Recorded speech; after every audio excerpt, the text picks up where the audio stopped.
Welcome into NFL Daily, presented today by Manscaped. They are the presenting sponsor for all of the latest NFL rumors on today's show. As a reminder, if you haven't already, you can get 20% off and free shipping on all of their top-of-the-line men's grooming products at manscaped.com/chat.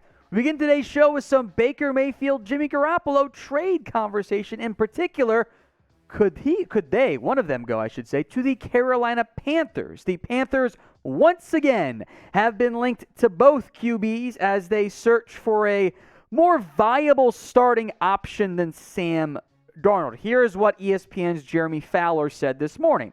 Quote, "The door is open slightly for Matt Corral to potentially take the job because the Panthers are still essentially looking for veteran quarterback help. They would like somebody else. That's why the Baker Mayfield situation, Jimmy Garoppolo, might not be completely dead at this point.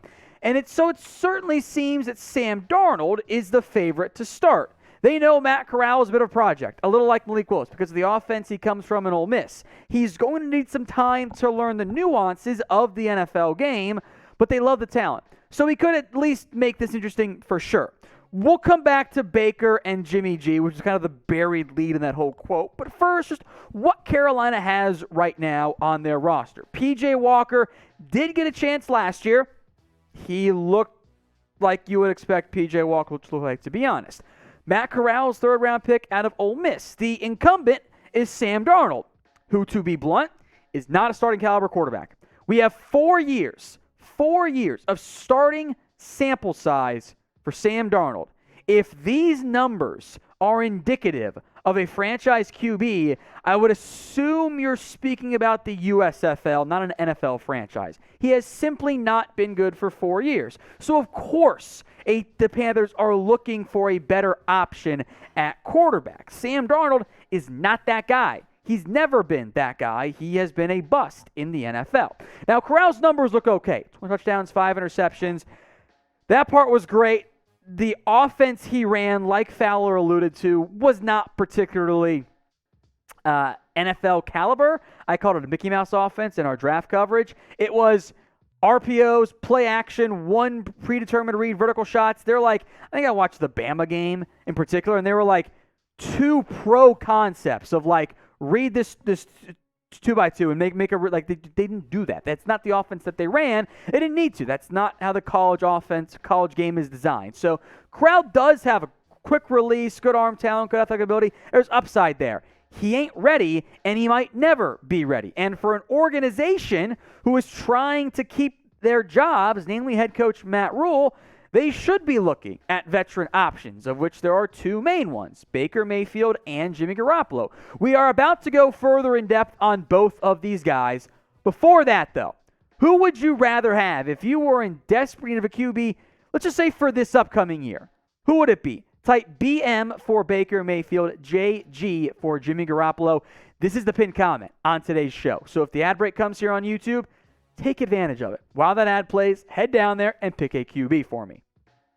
I think Baker's got more upside longer term than Jimmy Garoppolo does, and that is in large part due to what I saw in 2020. Those final 10, 12 games or so for the 2020 campaign of Baker Mayfield, he looked like a franchise QB. In fact, he looked like a top 10 quarterback. I was like, yeah, breakout years coming for Baker. He's going to look like a top 10 guy again and get paid, and Browns have their guy. And then he was terrible this year. Didn't look confident. Injuries a factor. He seemed to lose his confidence. Wasn't triggering when the read was there. It was bad. And now his contract is a problem, and the Browns are stuck with him, at least for now. The Niners have a similar issue with Jimmy Garoppolo in the sense that there should be interest in him. He is a former playoff-winning quarterback, has had a solid career, but he's coming off shoulder surgery. There's a big contract there. The Niners thought they would have dealt him by now. That has not happened. So both of those QBs are kind of in a staring contest with each other, their organizations, and even teams like the Seahawks and, of course, the Panthers. So Garoppolo, Baker, Corral, Darnold, there's a lot of options for Carolina in terms of the Week 1 starting QB. Who do you guys think it will end up being? Make your predictions for me in the comment section.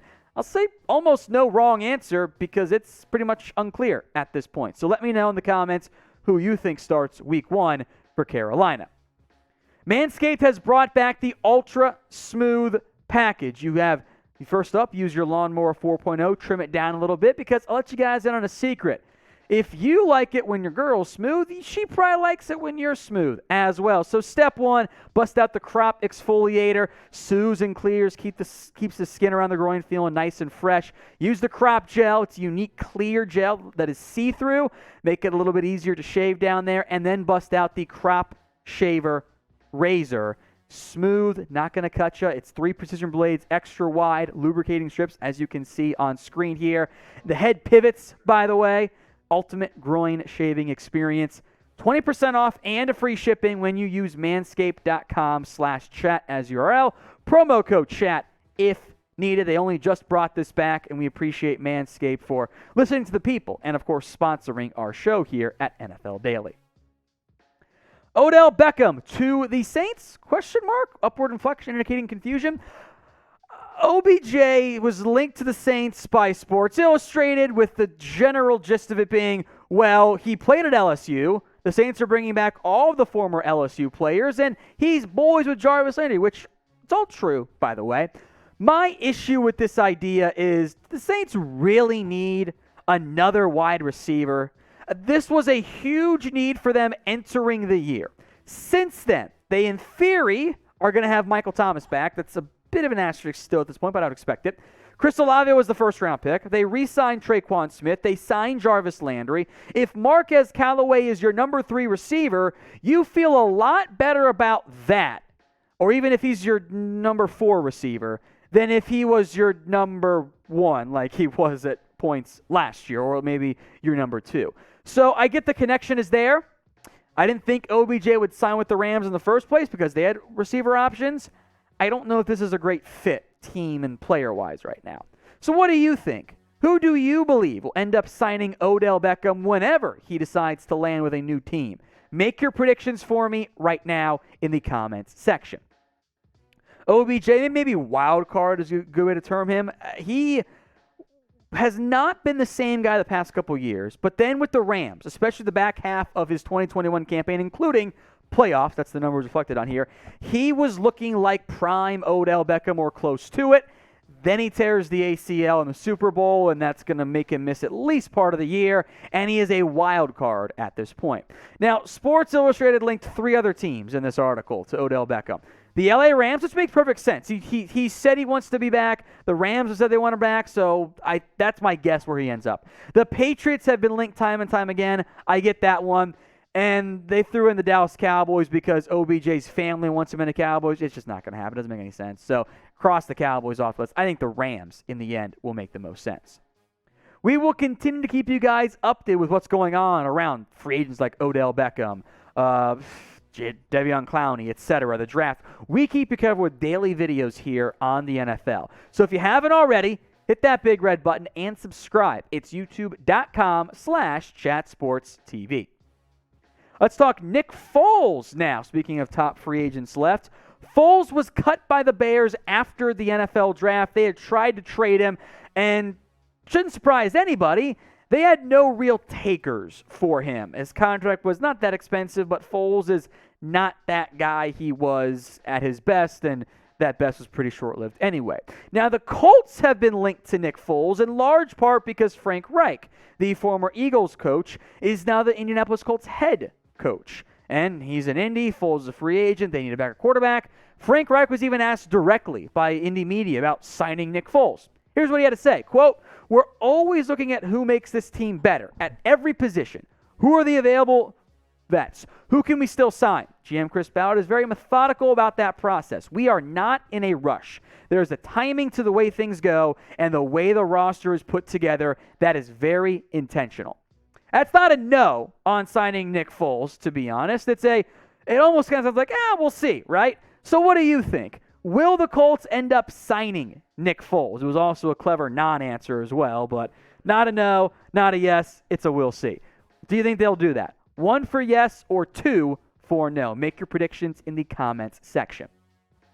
Again, the reason why this does make logical sense is the Colts have a guy in Matt Ryan who can be your starter, your short-term franchise guy. Sam Ehlinger, I think, can make it as a backup QB. I think he's more of a number 3 right now. I mean, he's not like if you have to play Sam Ehlinger 5 games, how many? Jeremy is probably gonna be a Super Bowl. Sorry, buddy. I know you're a big Texas fan, but probably not. Probably gonna be like, maybe 1 or 2 wins, right? You want more out of them. James Morgan, not that good. Jack Cohn, same. Nick Foles brings you a better backup presence as a short-term option. Now, stats since 2018 on screen here, 19 games in total. It's not spectacular.